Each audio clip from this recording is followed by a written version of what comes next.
Mesdames et messieurs, bonsoir. Bienvenue à votre magazine de prédilection, Synopsis et magazine de la rédaction de Canal Congo Télévision. La problématique autour du développement de la République démocratique du Congo intéresse au plus haut point votre magazine, car notre pays, depuis son accession à la souveraineté nationale et internationale, se débat toujours dans de sérieuses difficultés économiques aggravées par des puissances inavouables et de certaines puissances étrangères qui font fi de nos aspirations les plus légitimes. En ce moment-là, jusqu'à ce jour, le Congo a toujours été une véritable vallée des larmes, du fait qu'ils sont sur presque toute l'étendue du pays, des cris de détresse et de désolation, d'innombrables proférations de paroles des haines. Donc, tableau sombre et tragique, aboutissement logique d'un enchevêtrement des situations qui remontent d'assez loin. Moi, en tant que journaliste, ma tâche n'est point de les décrire, car je n'ai ni la compétence, ni le temps nécessaire pour ce faire, mais j'ose dire de prime abord que cette crise s'insère dans le cadre des affrontements des intérêts capitalistes ou nôtres. Mesdames et messieurs, c'est ce qui va constituer l'ossature de cette émission Synopsis. Pour ce faire, votre émission reçoit ce jour dans son numéro un invité de marque, oui, c'est un invité de marque. Il s'agit donc de M. Noël Tchani. Il est candidat à l'élection présidentielle lors des élections présidentielles plutôt de 2018. Il est également président de la Force du changement et regroupement politique et auteur du plan Marshall pour la reconstruction de la République démocratique du Congo. Bonsoir, M. Noël Tchani. Bonsoir, merci de me recevoir ici. La problématique autour du développement de la République démocratique du Congo, comment interprétez-vous ça?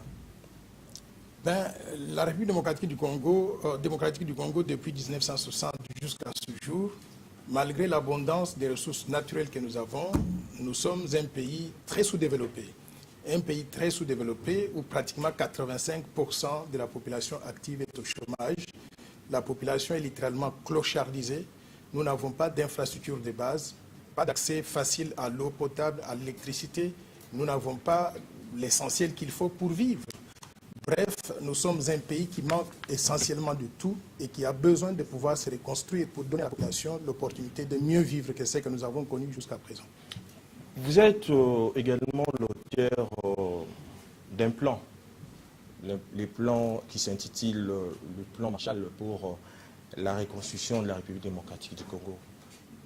Qu'est-ce qu'un plan Marshall pour la RDC, selon vous? Le plan Marshall que j'ai conçu, c'est une vision de développement pour sortir le Congo de la situation catastrophique dans laquelle nous sommes aujourd'hui et en faire un pays émergent à l'espace de 15 ans.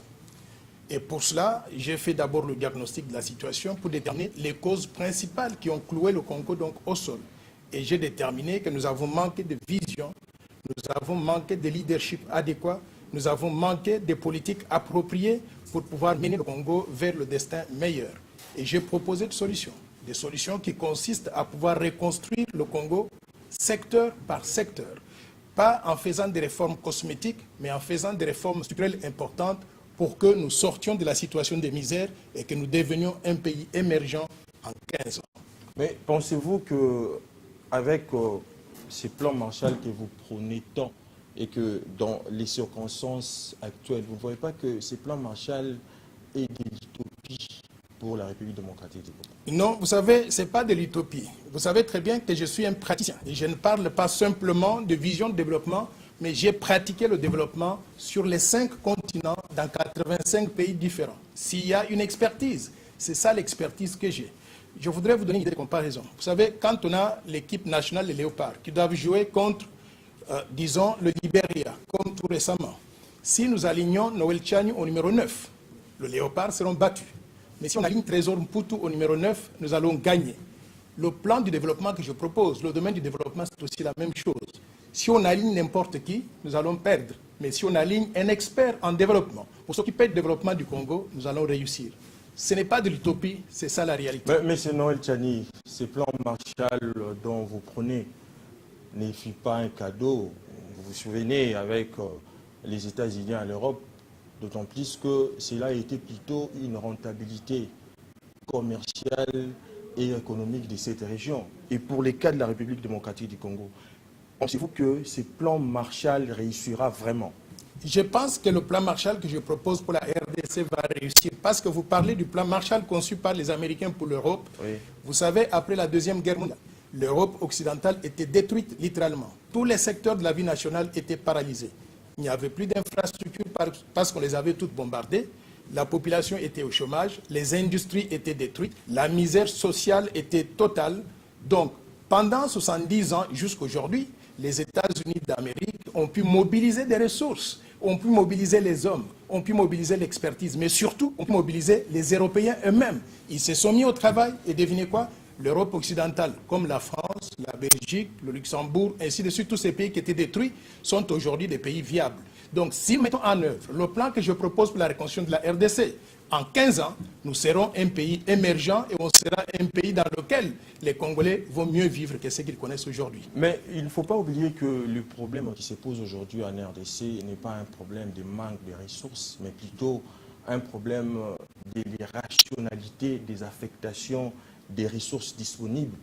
Est-ce que ces plans Marshall, qui en fait est devenu un slogan, que moi je dirais creux, pour également certains analystes avertis, ces plans Marshall réussira même à résoudre tant soit peu ces problèmes des ressources naturelles de la République démocratique du Congo?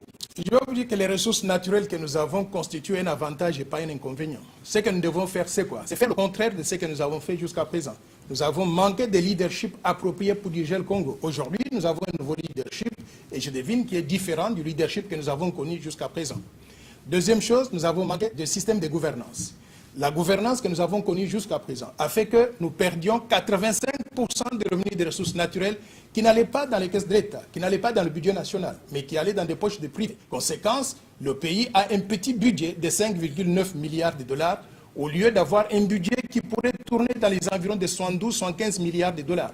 Ce que nous devons mettre en place aujourd'hui, c'est un système de gouvernance tel qu'on capte toutes les ressources publiques, on les met dans le budget national, on augmente ce budget de 5,9 milliards à au moins 72 milliards de dollars, mais avec une moyenne sur les 15 ans par an de 45 milliards de dollars. Si nous faisons cela, ce Congo aura suffisamment de ressources pour financer son développement.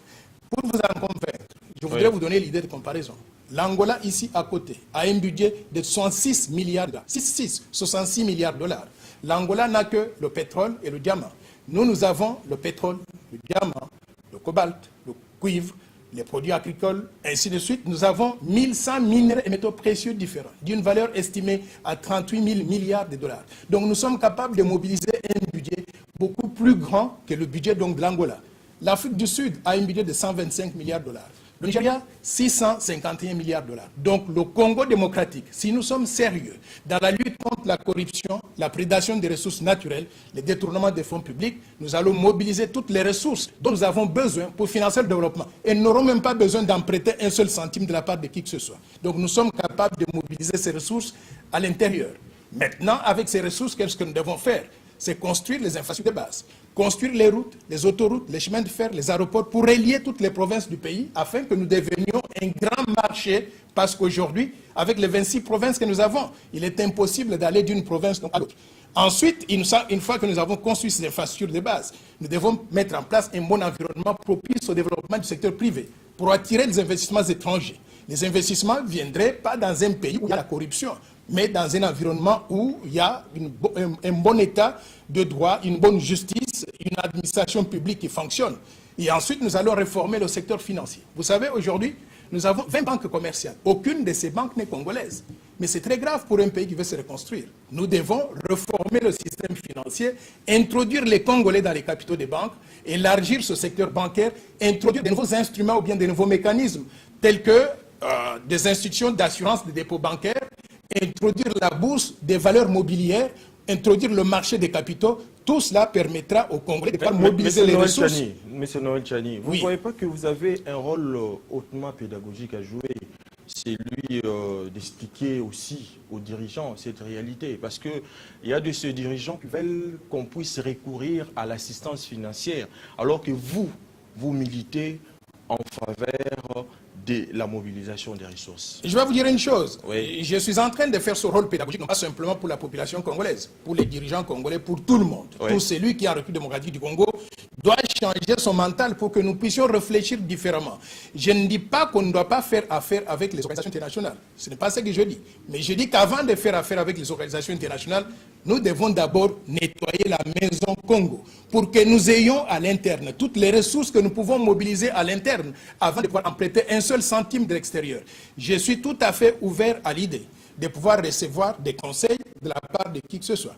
Mais avant d'emprunter un seul centime de l'extérieur, regardons d'abord ce que nous sommes capables de mobiliser à l'interne, parce que nous avons suffisamment de moyens pour arriver à développer le Congo au profit de tous, mais en utilisant les ressources mobilisées intérieurement. Mais pourquoi alors faire recours aux institutions financières internationales alors que ces institutions sont contre toute forme de politique expansionniste? Je ne connais pas les institutions qui soient contre les politiques expansionnistes. Mais ce que je dis, c'est que moi, en tant que Congolais, la Banque mondiale, en tant que spécialiste du développement, oui, je vais vous dire une chose. Je vais faire pour le Congo ce que personne ne peut faire pour ce Congo. Je sais exactement ce qui peut marcher au Congo et ce qui ne peut pas marcher. Et je sais ce que les institutions peuvent nous donner comme conseil. Mais vous allez le faire en tant que qui? En tant que Congolais. Je suis Congolais à part entière. Et en tant que Congolais à part entière, je suis en droit de pouvoir proposer à mon pays et au peuple congolais, à tout le monde, y inclut les dirigeants congolais, ce que je pense doit être fait pour développer le Congo au profit de tous. Si les dirigeants peuvent me suivre, tant mieux. S'ils ne peuvent pas me suivre, rassurez-vous, 2023 et 2028 viendront et je serai toujours sur le chemin. Puisque nous parlons développement, faudra-t-il admettre aujourd'hui que les concepts développement et sous-développement dérivent de la même impulsion initiale? Bon, je ne sais pas ce que vous voulez dire par là, mais ce que je peux dire, c'est que le sous-développement aujourd'hui, dont souffre la République démocratique du Congo, est la conséquence des mauvais leadership, d'une mauvaise vision, des mauvaises politiques qui ont été mises en œuvre jusqu'à présent, et nous devons changer tout ça si nous devons réaliser des résultats différents, parce que je pense qu'on ne peut pas faire la même chose, commettre les mêmes erreurs et miraculeusement espérer réaliser des résultats différents. Le Congo a été mal géré. Et je veux qu'on change cette façon de gérer le Congo. Le Congo a eu de mauvaises relations avec la communauté financière internationale, pensant que la communauté financière internationale pouvait faire pour le Congo ce que les Congolais ne sont pas capables de faire pour eux-mêmes.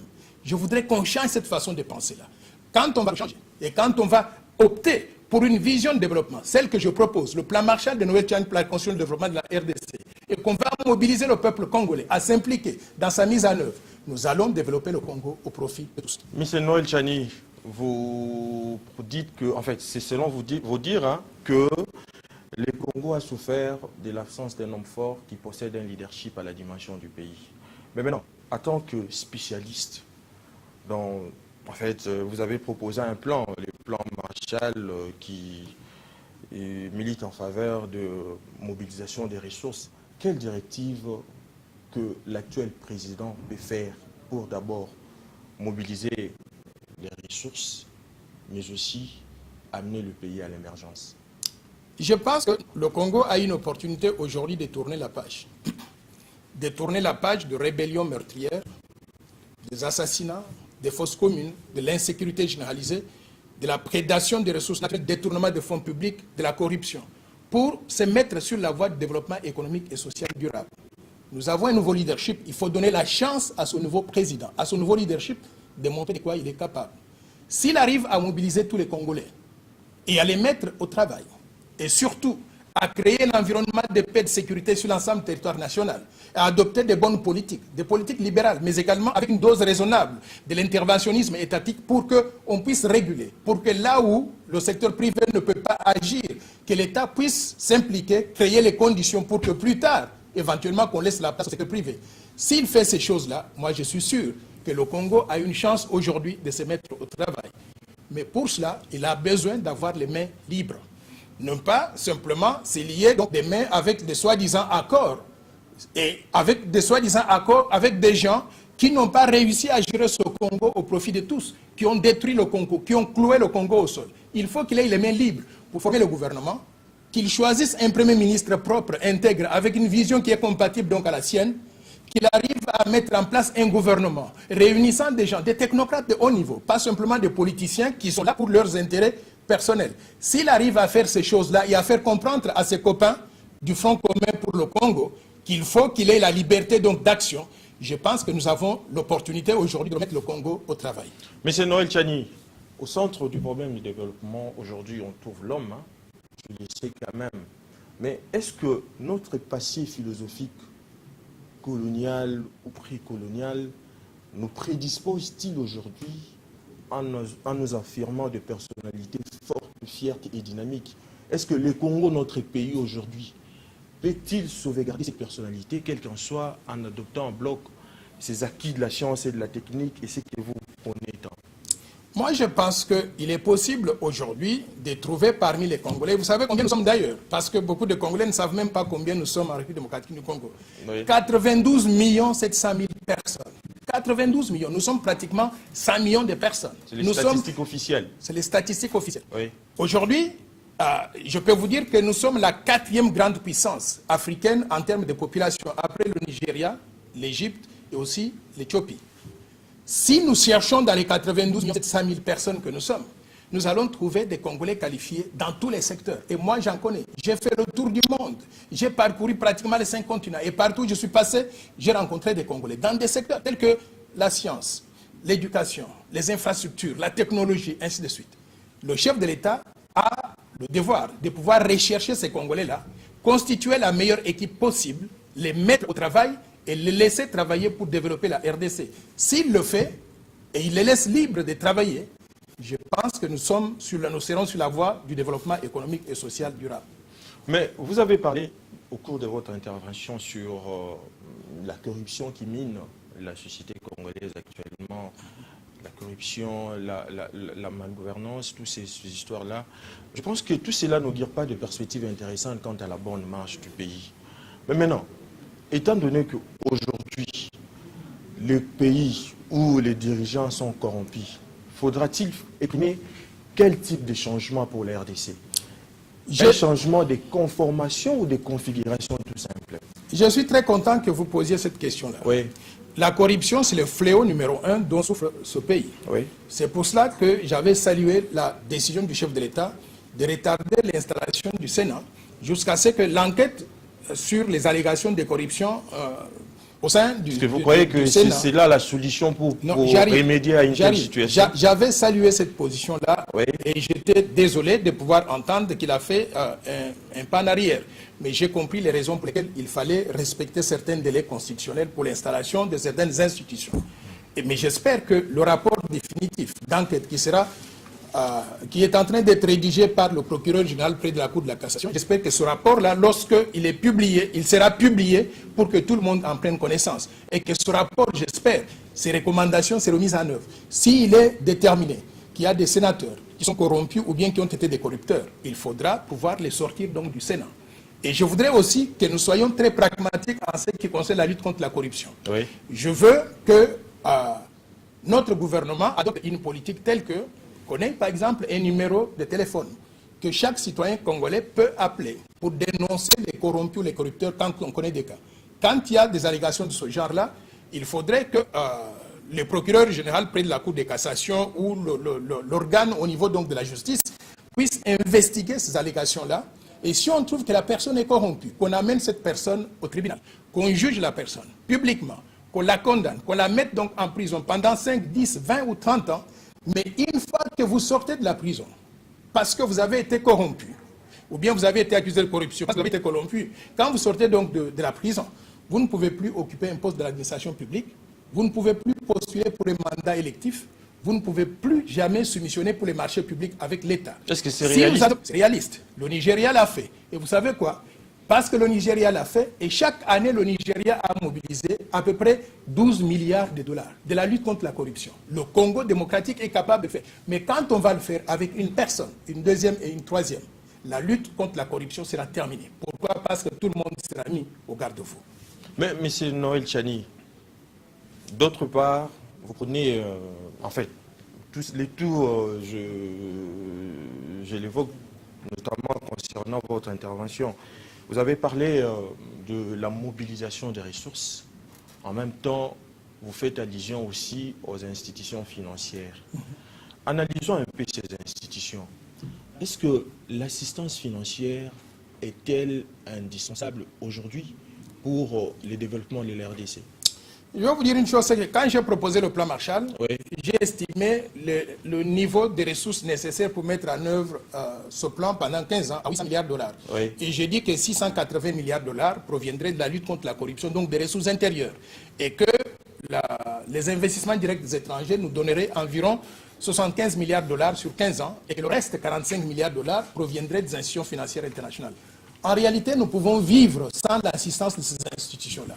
Oui. Mais ce dont nous avons besoin de ces institutions, c'est des conseils, les services de conseil. Ils peuvent nous conseiller sur les politiques adoptées. Mais quand emprunter de l'argent, le Congo a suffisamment de ressources pour mobiliser toutes les ressources dont nous avons besoin pour financer notre projet de développement, notre vision de développement. Donc la réponse que je vous donne, elle est oui et non. D'un côté, nous devons d'abord faire le travail à l'interne pour mobiliser les ressources internes. Mais de l'autre côté, nous n'avons pas besoin de rompre avec les institutions internationales. Tout compte, dans un pays où il y a tellement beaucoup de pauvres, si elles peuvent nous apporter une assistance qui est maintenue au niveau actuel, par exemple, de 3 milliards de dollars par an, un total de 45 milliards de dollars sur 15 ans, ça aide toujours à pouvoir mettre une portion de notre vision de développement. Mais le principal de notre vision de développement doit être mis en œuvre avec des ressources mobilisées à l'intérieur. Mais c'est Noël Tchani, aujourd'hui, la quasi-totalité des pays africains sont confrontés au problème le plus difficile de leur existence. Il s'agit donc de comment préparer la croissance et comment la partager. Qu'est-ce que voit votre plan Marshall dans ces domaines? Ce que je prévois d'abord, c'est créer l'environnement pour que les Congolais soient sécurisés. Lorsque les Congolais sont sécurisés sur l'ensemble du territoire national, ils peuvent vaguer librement à leurs opérations, à leurs activités. En ce moment-là, chacun de nous, dans son coin, peut contribuer à créer des emplois dans le secteur privé ou en partenariat avec le secteur public. C'est la première chose.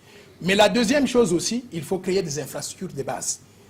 L'accès à l'eau potable, à l'électricité, les routes, les chemins de fer, les aéroports, relier tout l'intérieur du pays. Si nous le faisons, nous allons créer un grand marché à l'intérieur. Par exemple, si nous avons une entreprise à Kinshasa qui produit du savon, ce savon-là pourra être écoulé facilement à 92 700 000 qui constituent tout le marché donc congolais, toute la République démocratique du Congo. Mais dans les conditions actuelles, on peut produire le savon à Kinshasa, on n'est pas en mesure de pouvoir l'écouler au Bandundu. Pourquoi? Parce qu'on ne peut pas l'acheminer là-bas à moindre coût. Donc, créer les infrastructures de base. Et ensuite, maintenant, adopter des politiques pour promouvoir le secteur privé, pour que chacun de nous puisse vaquer à ses activités librement, créer des entreprises dans les secteurs donc, de son choix et développer ces entreprises-là en créant des opportunités donc, pour ses compatriotes. Au-delà de cela aussi, nous devons avoir des mécanismes de financement. Aujourd'hui, je répète, nous avons 20 banques commerciales. Aucune de ces banques-là n'est congolaise. Mais c'est très grave. Je vous donne un exemple. Si une banque, je vais donner un pays qui n'existe pas en réalité en République démocratique du Congo dans le secteur bancaire. Je prends par exemple l'Indonésie. Si l'Indonésie a une banque ici, et cette banque reçoit les dépôts des Congolais, vous savez ce qui va arriver quand il y aura deux personnes qui vont se présenter pour demander du crédit, un Indonésien et un Congolais. Si la banque ne peut faire qu'un seul crédit de 1 million de dollars, devinez à qui on va donner donc le crédit? On va donner le crédit à l'Indonésien. Pourquoi? Parce que la banque est d'origine indonésienne et les décideurs, ceux qui prennent des décisions, sont des Indonésiens en réalité, même si en face, nous voyons qu'il y a donc des Congolais qui n'ont pas de pouvoir. Mais nous avons une banque centrale qui peut résoudre tous ces problèmes. La banque centrale est source de nos problèmes aujourd'hui. Elle n'a pas fait son travail depuis très longtemps. La preuve, c'est que nous avons une monnaie que nous avons laborieusement conçue depuis 1997. Quand on a conçu la monnaie, oui. Un franc congolais achetait 72 cents d'un dollar. Aujourd'hui, un franc congolais achète combien? 0 cents d'un dollar. C'est-à-dire que la monnaie congolaise ne vaut rien. Conséquence, la dollarisation représente 95% de la masse monétaire du pays. Pourquoi cela? C'est parce que la Banque centrale du Congo ne fait pas le rôle donc de politique monétaire et des garants de la stabilité monétaire comme il se doit. Nous devons changer la façon dont la Banque centrale fonctionne. Comment allons le faire? Nous devons changer le leadership de la banque, changer la façon dont la banque maintient des relations avec l'État, c'est-à-dire donner l'indépendance à la Banque centrale et la laisser libre de concevoir une politique monétaire et une politique donc d'échange crédible et mettre en œuvre cette politique-là au profit de tout le peuple. Est-ce qu'aujourd'hui, le développement de la République démocratique du Congo, nous devons l'envisager du point de vue politique monétaire et politique budgétaire? Mais moi, j'ai toujours été sidéré lorsque les Congolais pensent que le Congo doit être traité différemment par rapport aux autres pays du monde.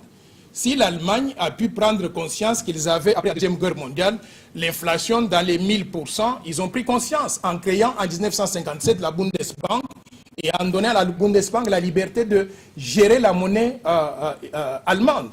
Et ils nous ont donné, cette banque centrale nous ont donné la monnaie la plus forte du monde.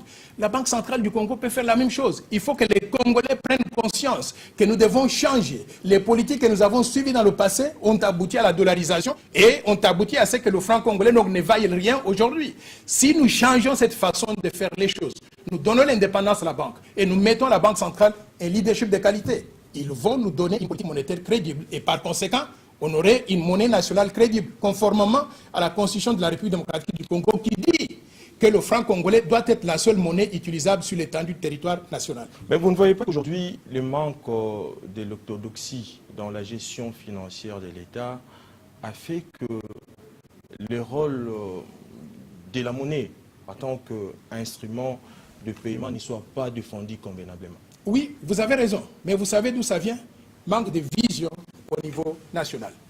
Quand nous avons une vision au niveau national, comme le plan Marshall de Noël Tchène pour la reconstruction de la RDC, ou une autre vision équivalente, et que nous nous disons, nous voulons maintenant développer la RDC, et pour développer la RDC, nous devons sortir de ces sentiers battus, de la répétition des mêmes erreurs du passé, en adoptant une politique budgétaire et économique crédible, orthodoxe, et en donnant à la Banque centrale la liberté de pouvoir gérer la monnaie comme il se doit, et en mettant un environnement propice au développement du secteur privé, et pour attirer des investissements étrangers, relancer la croissance économique, diversifier l'économie. Si nous faisons ces choses-là, il n'y a pas de raison qu'on ne puisse pas avoir en République démocratique du Congo une monnaie aussi bonne que le dollar et l'euro, le franc congolais. Puisque vous parlez de la monnaie, en fait, vous voulez vous éterniser sur la monnaie, prenons un cas plutôt simple d'une monnaie régionale qui est le franc CFA.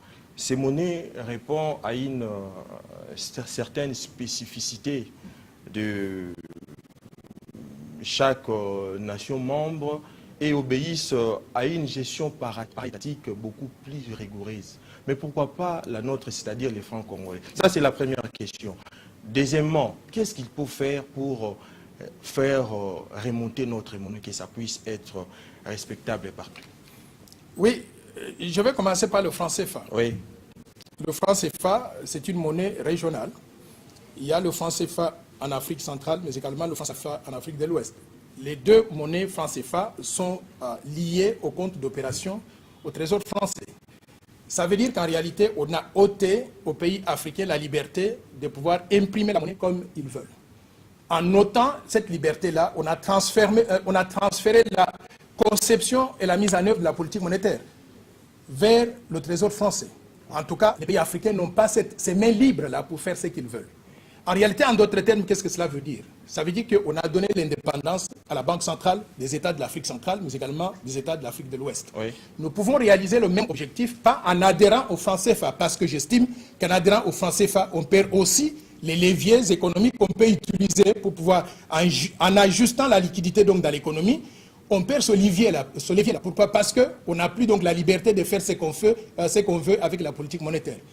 Nous pouvons réaliser les mêmes objectifs en donnant à la Banque centrale du Congo l'indépendance. C'est ce que je me suis toujours battu pour cela.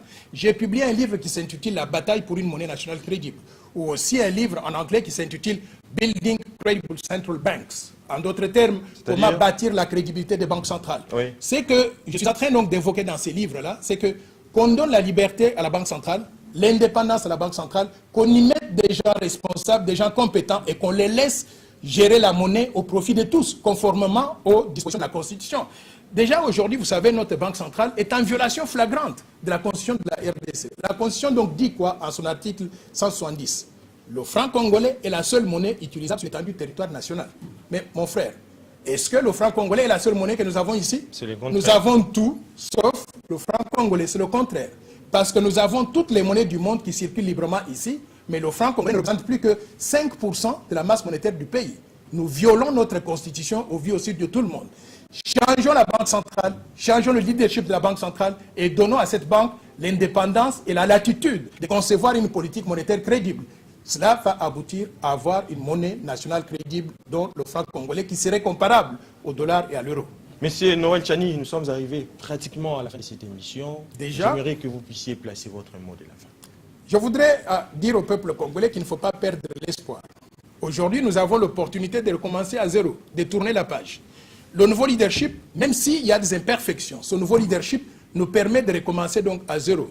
Je souhaiterais qu'on puisse donner la chance au nouveau pouvoir pour que nous puissions rétablir la paix et la sécurité sur l'ensemble du territoire national, que nous puissions relancer l'économie, diversifier cette économie, mettre tous les Congolais au travail et surtout pour le faire, nous devons combattre les antivaleurs. Les antivaleurs telles que le tribalisme, le clientélisme. Nous devons combattre ces choses-là, le provincialisme, que nous puissions tous regarder dans la même direction. Si nous le faisons avec une vision de développement bien comprise, bien articulée, bien chronométrée, et si nous la mettons donc en œuvre, je peux vous garantir qu'en l'espace donc de 15 ans, nous allons développer ce Congo qui deviendra un pays émergent où il y aura tout le monde au travail plutôt que d'avoir 85% de la population au chômage. Mesdames et messieurs, nous avions reçu plutôt M.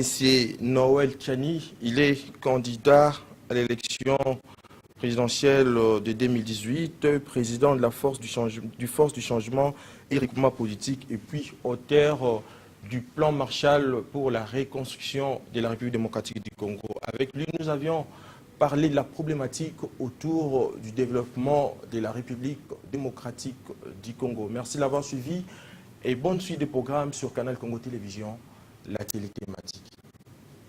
Merci de m'avoir reçu ici. Merci beaucoup. C'est bon, hein?